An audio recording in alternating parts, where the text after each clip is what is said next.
Building React Native applications with Expo is incredibly easy, but at the same time also kind of confusing. Let's talk about all the ways how you can build your React Native application with Expo, including local builds, EAS, Android Studio, Xcode, and everything that you can do.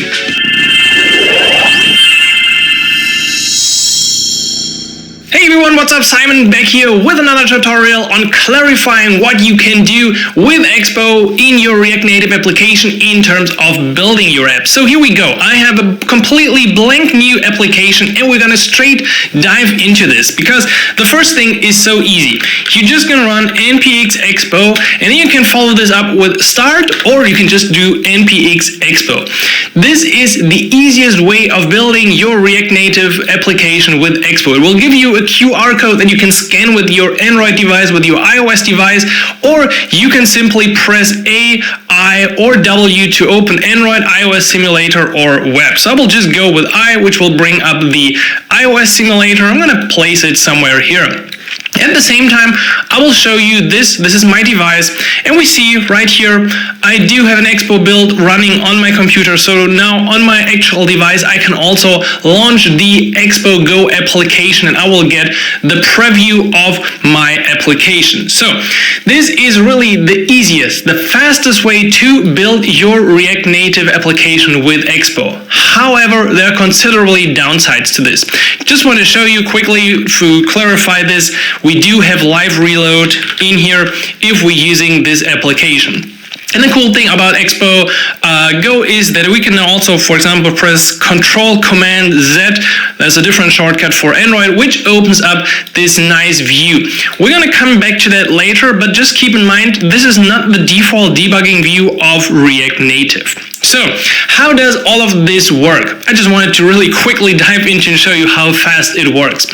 This is an application that comes bundled with a lot of SDKs from Expo. That means if we're using the camera, some kind of contact plugins, file system, whatever it might be, it is usually already bundled with this application. You can just use it right out of the box.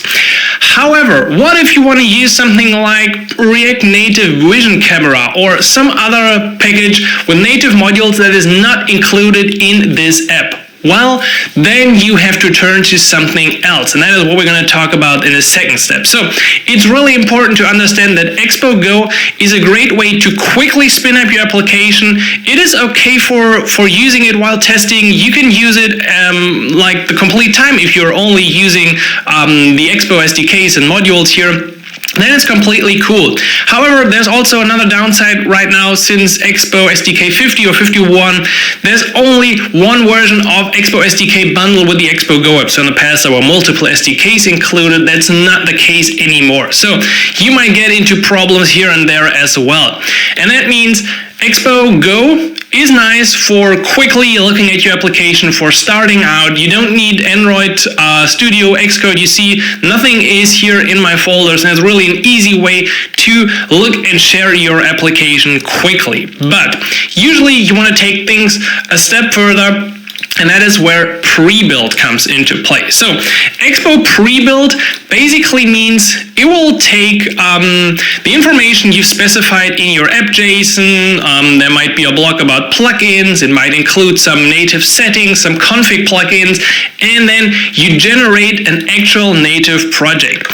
This usually works like this. So let's stop this here, and we do npx expo pre-build. We don't have to follow this up with anything. This usually now asks us, okay, what would you like to name your package? This is the bundle ID. We'll just stick to the default here. Same for iOS, and then it will create native folders for Android and iOS based on our application. Now, here things get a bit more complicated because you can now launch them through Android Studio, Xcode. You can continue to use the Expo CLI. There's the term continuous native generation. So there's a lot already going on after you leave the comfort of the Expo Go application. But bear with me, we're gonna walk through this. So now that you have these Android and iOS folders, The easiest way to run your application is going ahead with npx expo run, and then follow this up with either Android or iOS. So I will just do npx expo run iOS. I will also now close this so we see what's going on. We don't need this right now. By the way, if you run no npx pre-build and just run npx expo run iOS, it will actually also on the first run do a pre-build of your project. So it's kind of the same. And this might take a while because now we are actually building our own native application that will be built to our device. So let's wait until this is finished. Alright, so the build finished and we kind of see the same output. It looks like we're still using the Expo Go application or what's going on, but notice the difference. We are now using a development build. So this is an important term, and there you can actually still switch to the Expo Go app by pressing S. So now we have a build and the simulator here asks if I want to open this, so I click open. And we get kind of the same experience that we had before. Once again, we should have live reload, so I can change something and it quickly changes in here as well. What has changed? Now, this is our own application. You see, I launched this and I did not launch the Expo Go application. That means on my device, I also now lost the connection. If I wanted to also deploy this to a device, I would have to follow up the commands, so I don't want to mess up the command. Let's do a new terminal, npx run iOS -- device. Then I could build straight to my connected device. And by the way, this should now also work over the network, so you don't even have to connect your device to your computer.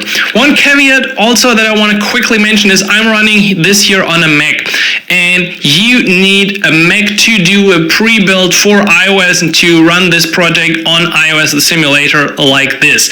If you're on a Windows machine, you can only do this for Android, and you have to use EAS, which we will talk about in the end.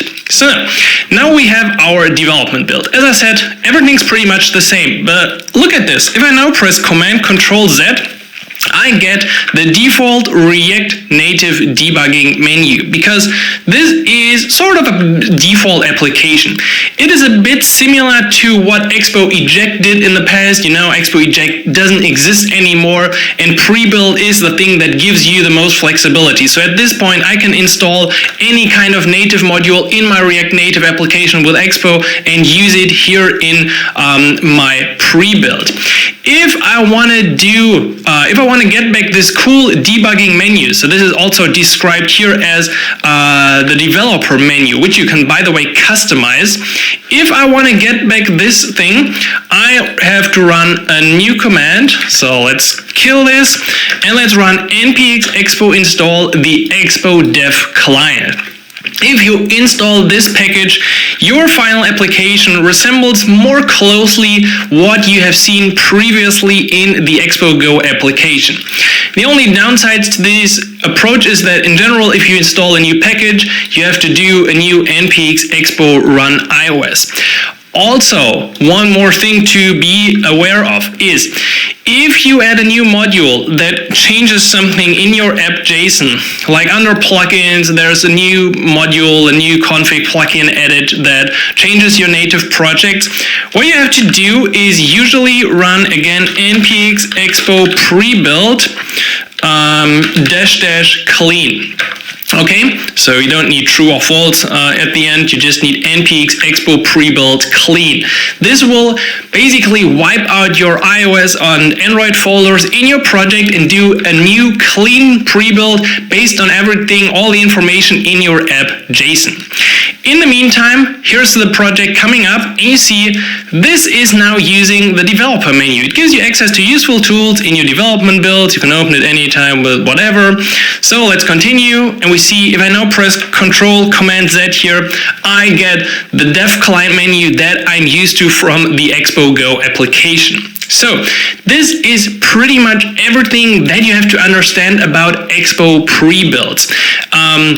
I think if you understand what Expo Go is, that is this bundled app experience with pre-configured SDK versions and plugins that you can use to quickly spin up something, and you can then opt out to do a pre-build and run npx expo run iOS or Android on the simulator or on a connected device, then you know like 80-85% about how you can build your React Native project with Expo, because usually this is now enough to debug and develop your application, because the pre-build, as I said, gives you 100% flexibility. You can install any native module, you can use config plugins and continuous native generation. As you can see here, we're still running live. This is like a live test, a live reload and hot reload of our application with Expo Run and not the Expo Go application. However, let's take things a step further now.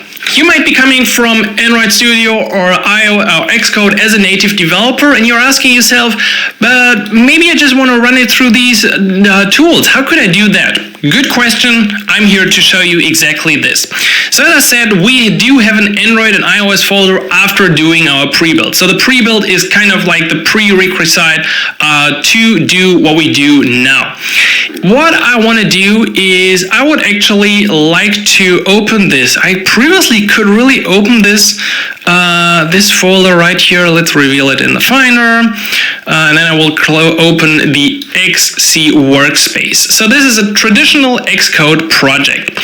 Now, let's see what can we do. We can deploy this to the iPhone 15 Pro, and I can do a run up here. And of course, at the same time, we could launch Android Studio. And within Android Studio, we could do something similar. Actually, I will open Android Studio because it takes like ages to open the stuff. So let's bring in the Android folder here and click Open in Android Studio. Yes, I trust that project. And then let's put this to the background because this takes some time to initialize. In the meantime, Xcode is building my application. And I intentionally want to show you something that usually goes wrong at this point. So when you build your application through Xcode for whatever reason, maybe you just, I don't know, like it, you like Xcode, you like the debugging tools of Xcode, I don't know, for whatever reason you're doing this. So if you do it from here, we see app is launching, but soon we should discover a problem because we already see it's trying to connect to Metro to develop JavaScript, but it's not really working. The problem here is that we still now need to start our local development server, because if I check this out, you see nothing is running. So I do have to run npx expo start again, --dev client. I don't know if I need that. I will just do npx expo for the moment. If I do this and I fetch this, we see now I can select my build again, I can connect, and my app is working straight through Xcode. Okay, what did we just do? Well, we just built the application, the React Native application through Xcode, but this app is still pointing to our local Metro server, which means it's pulling out the stuff here, and we have live reload and hot reload and refresh and whatnot.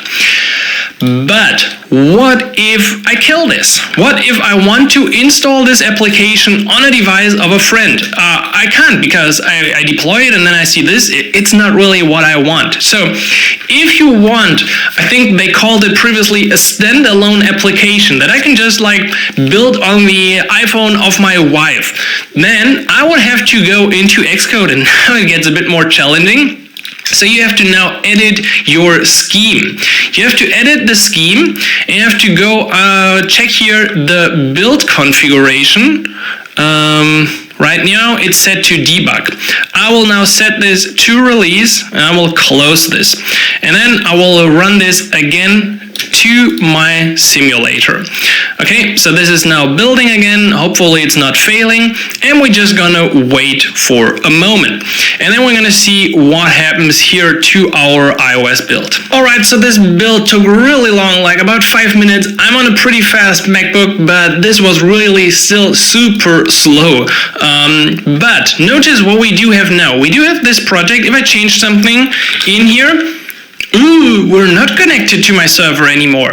Well, because we do have a release build of our application, which also means I can kill this, I can open it, and it opens like the regular final application. So that means if you change the release configuration here, in this case the scheme to release, you actually get what you would finally submit to the iOS App Store. At this point I could also now go ahead and run a product archive and do an archive build of this and upload the IPA. I do get a problem because I haven't selected my signing, so we have to go here and select signing identity, then I would Simon, and then I could finally do, what is the shortcut for an archive? Wasn't there like a shortcut? Did they remove that? Anyway.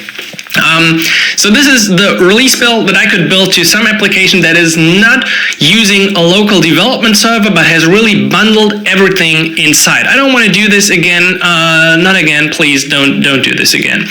Okay, so the thing about this is that if I now do changes here, if I like change the minimum deployment target or the display name, and if I later refresh the project with pre-build, these settings would be removed. So be careful about applying changes right here in Xcode.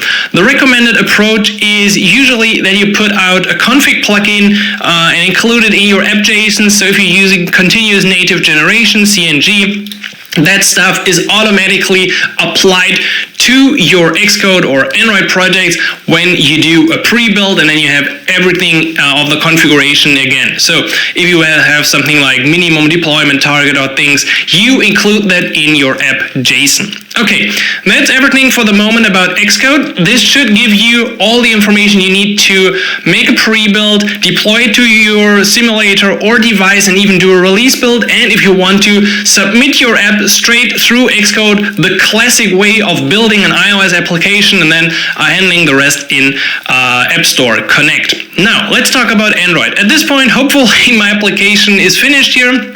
I also brought up my emulator device, so I do have a virtual device. You can find some guides on the internet on how to create your virtual device if you don't have one, and then I will simply hit play here, or whatever that button means, which will build my Android React Native Expo application to my emulator or whatever device that I select up here. However, we're gonna run into the same trouble that we had with iOS, which means this, in the default case, is using a development instance, which means we have to do npx expo to spin up my local server. To spin up Metro, I should probably clean this. I don't know why I sometimes get this. It's not really causing any problems, but it looks so ugly that I just want to get rid of it. So let's do npx expo again. This will start this. It is using, once again, a development build. And meanwhile, we see my app here on the emulator. Let's close this one behind this, and I'll select my server. We see it's loading here. And I do get my live development environment. Okay, so here we go, Android, quick change, and it of course instantly changes in my emulator, or if I would deploy this to a connected device. Good. I don't want to go through the whole process again because it might take time, but I just want to show you that if you want to do the same thing that we just did within Xcode with Android Studio, for whatever reason, because Android Studio comes in my hierarchy even way below than Xcode, you could go on the side. So let's see if we can see this. Down here, I think I can't zoom into Android Studio. So down here, there's something called build variants. You can click that one. And you're going to see, by default, it is set usually to debug. If you now change this to release, then what you can do is you can directly build your application as an APK or as a bundle. Okay, it is now changed to this, and you could now do, I think from the top menu you have to select build. Where do I have to go? I think I first need to kill this, and then you can build bundle or build APKs. Let's say like build. It's instantly doing this. Isn't there not like a dialog coming up? Well, yeah. If you do a generate signed bundle, then you go through the process. Okay. So you could now, through Android Studio, create an APK, create a bundle file in the usual way with the key store files and yada yada yada. I think that procedure, it should be pretty clear for the people who want to use this. Now, a few more things and notes on these process and what we can do as well. So if you don't want to go into these tools, you don't really have to. First of all, what we did in Xcode can be replaced by a command if we use npx expo run iOS. We had that part before, but if you pass in the configuration release, it's doing pretty much the same like changing our scheme. And we could also follow this up with -- device if we now wanted to build this on our device. And cool thing, it's coming up with my devices here. Pretty cool. Same thing is almost true for Android. So for Android, what you could do is npx expo run Android and then using -- variant release. Okay, instead of configuration release on Android, it's usually called a variant. Then you would build your release variant, and this one actually built my release through Android Studio. Pretty nice. So here we go. I do have an app release AAB that I can drag into my my Android device. Okay, so this is the way how we could do the same things that we just did with Xcode and Android Studio straight through the Expo CLI. Finally, I just want to mention that if you like to do this stuff, you could also do something like cd Android and then do Gradle, let's see, Gradle and then assemble release. I think there's like a command to also get like everything. If I just do Gradle, does it show me like all the possible commands? I don't know if I wanted to do this. I just wanted to get a list of what's possible. I think this was not a good idea. Yeah, well, I just wanted to mention that you could also straight from the command line build your application. So if you use Gradle assemble release, then this is the command to build your Android application straight from the command line. It doesn't really tie too much into React Native and Expo specific stuff. I just want to mention it so you've seen it, that you could do that stuff from the command line as well. So we've now seen Expo Go application, super easy. Expo pre-build, also kind of easy. How to use the native tools, how to use Xcode tools, and how to use Android Studio to build your application. And this means you have like 95% of the knowledge about how to build your React Native application with Expo. And this actually is like enough to build an app, to develop an app, to release an app, and you don't need anything more beyond this. However, let's also talk about EAS. So I think it's quite interesting for you to see that until now I haven't mentioned the word EAS or anything of like paid builds. Everything that you've seen so far in this video is completely free. Using Expo, using the CLI, using Android Studio, using Xcode, and using the available tools to build your app, which just shows you don't have to use EAS, but it can dramatically simplify how you build your React Native application. So EAS Build is a hosted service for building app binaries for your Expo and React Native projects. The first time I got in contact with Expo and looked up how to build stuff, I quickly got into EAS and then local builds of EAS, and everything looked so confusing. So that's why I wanted to show you all the other things of Expo Go and pre-build and what you can do locally before we actually get into this thing, because this might otherwise scare you away and say, oh, Expo is only paid, they wanted me to use EAS. No, you completely don't have to use this if you don't want to, but let's see what we can do. So usually it starts like this. In my application, I would now go ahead and run EAS login, and you have to install the EAS CLI. So yeah, it should be EAS-CLI. So now let me log in here. Logging in also means, of course, that you do need an account, but you can create one for free at expo.dev. Once you are logged in, you can run EAS build configure. So that configures our local project, okay? Would you like to automatically create an EAS project in your account? Yes, I do want this. So this is now creating my app in the dashboard right here. So if I go under projects, what did I call this right now? I think I called this Expo Build, right? At least I hope so. Okay, which platform would you like to configure? Let's say all. Alrighty then, your project is ready to build. It generated an EAS JSON. We're gonna have to look at that in a second. And I can now run EAS build when you're ready to create your first build. Alright, let's first of all check out the EAS JSON. So this is a file that just specifies a few things about our project and how Expo can now build our Android and iOS application in the cloud. If you now want to build for iOS, let's talk about this. First of all, there's a block that you can add to your EAS.json. So for Android, this is quite easy. If you want an Android emulator build, for iOS, we need this little block usually. So let's put this right here.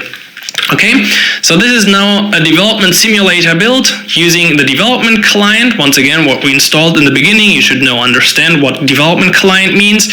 I want to distribute this internally, and for iOS, I want to use the simulator.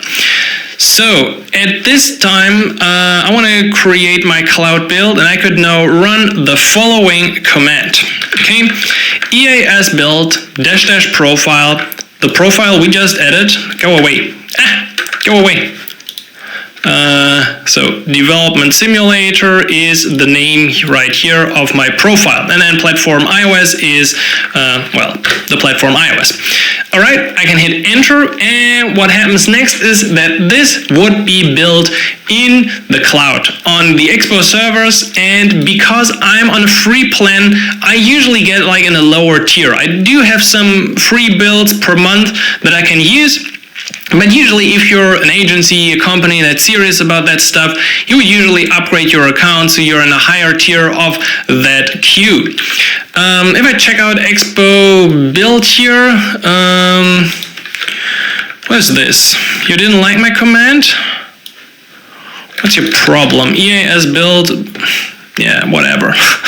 Okay, so it's uploading my stuff to EAS. Build details are here. I want to open that page. Let's take a look.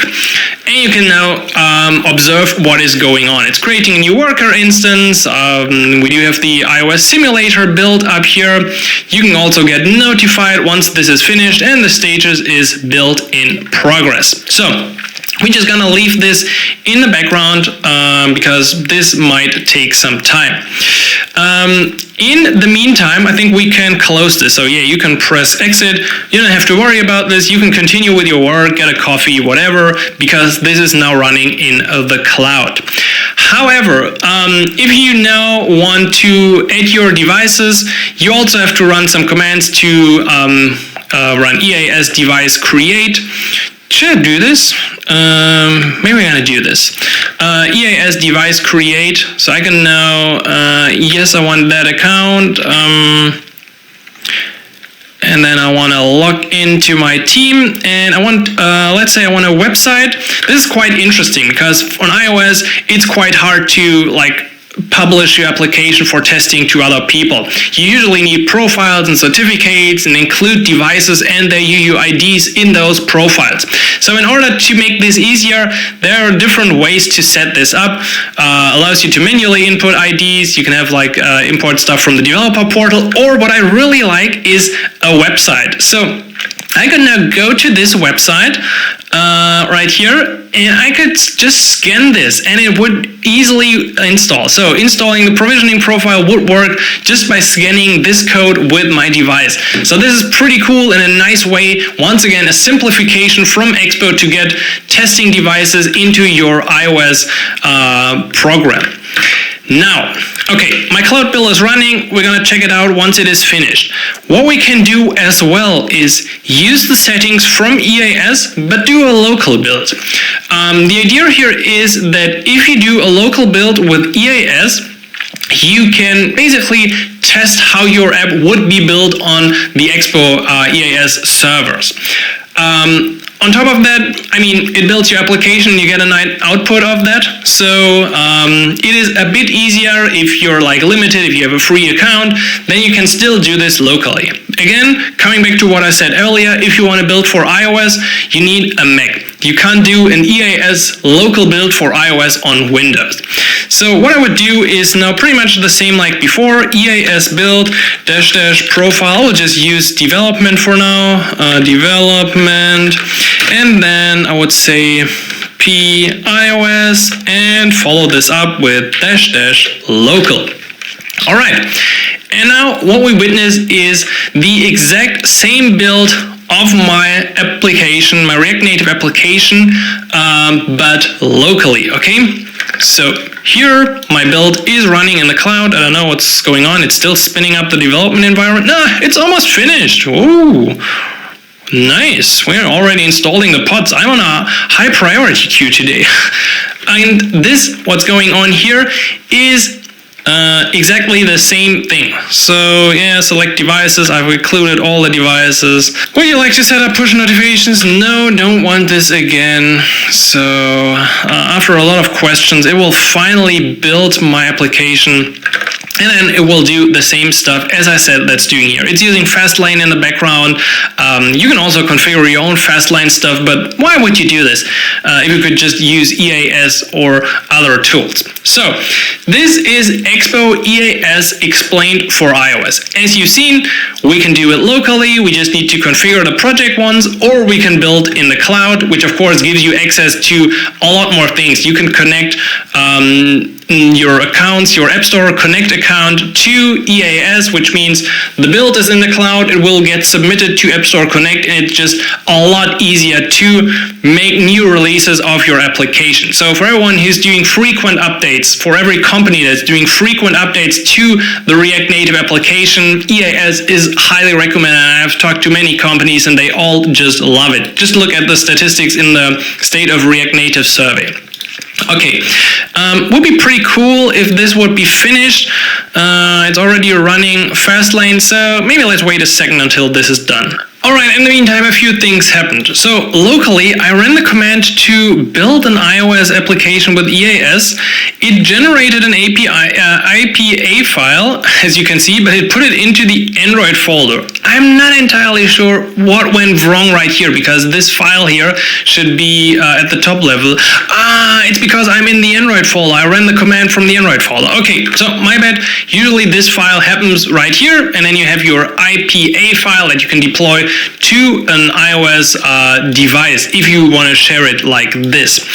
Okay, this is my local EAS build. At the same time, I also ran the cloud build. For whatever reason, that failed, and it failed at an upload task to Google API. So I definitely didn't want to upload my archive in the first place, so I don't know why this failed. Anyway, I'm going to show you something that succeeded in a second. Also, in the meantime, what I did is Sneaky Simon ran the same command for Android. So we do see, if I go to development builds of my project, I have an Android internal build as well going on. It's currently building, it's running Gradle, prepared the credentials. So probably in a minute, we should see my APK file that I could download here as well. However, I did this upfront to test things, and of course, here in this showcase, I have this finished. So if you successfully do these things, you can usually see something like this. You get a download here. I can download this, would give me a tar file, and of course, the same here for Android. I could install this just with a QR code, with a link, really doing a lot of easy stuff. However, both also have this button to open with Orbit. So if you're interested in Expo Orbit, you can read about this right here. It's a cool extension that you can install for Mac and Windows, and then you can like directly run a build on your device. When I click Expo Orbit here, you don't see it. I can select a build from EAS, but it's kind of boring. So just check this out yourself. But with Orbit, you can now directly deploy this EAS build to your simulator, to your devices, and it makes things once again a bit easier. So regarding EAS, you need to configure your project with EAS, then you need to sometimes create devices and upload credentials, and then you can build your project either locally with EAS or as it is intended in the cloud. If you do a cloud build, you can do, of course, both iOS and Android. You can't do a local iOS build on Windows, and you can finally use these archives to directly connect them to App Store Connect and Google Play Store and submit them and easily build out these pipelines or do the builds locally. And with Expo Orbit, you can just easily install that stuff later. Okay, that's almost everything I wanted to show you. I just want to mention one more thing, and that is the great course from Hady here on Egghead. I usually don't promote Egghead because on Galaxies you have basically all the courses that you need, but this one is free and it's really a great resource. If you're interested in more build and deploy React Native apps with Expo EAS, she covers everything of that process as well in this course, so you can check this one out. We do have another course on building and publishing your app on Galaxies as well, so for all Galaxies Pro members, you should find a similar resource, and maybe I can also convince Hady to create a course for Galaxies in the future. That is my dream. I really hope this video gave you an overview about how you can build your React Native application with Expo the different ways. We've talked about Expo Go, the easy way, Expo pre-build once you use your own native modules and need more freedom than Expo Go, how you can use and leverage Android Studio and Xcode to build your applications locally, to create archives or even submit your application, and we've covered EAS, which can help you to build things. For example, if you're on Windows and want an iOS build, you can do this with EAS in the cloud, or you can use EAS to easily build up a pipeline of build, commit, release your application to App Store Connect, Play Store, and just have everything covered in one place that works really, really flawless. You can also do app updates, over-the-air updates. Really, there's a whole lot more to EAS. So let me know if you have more questions about EAS. We can do a specific course or video on just doing EAS, or you check out the resource from Hady. So thanks for watching. Make sure you stay subscribed. Check out galaxies.dev if you want more guidance, more projects, and more video courses on React Native, and also a supportive community, and I will catch you in the next one. So until then, happy coding.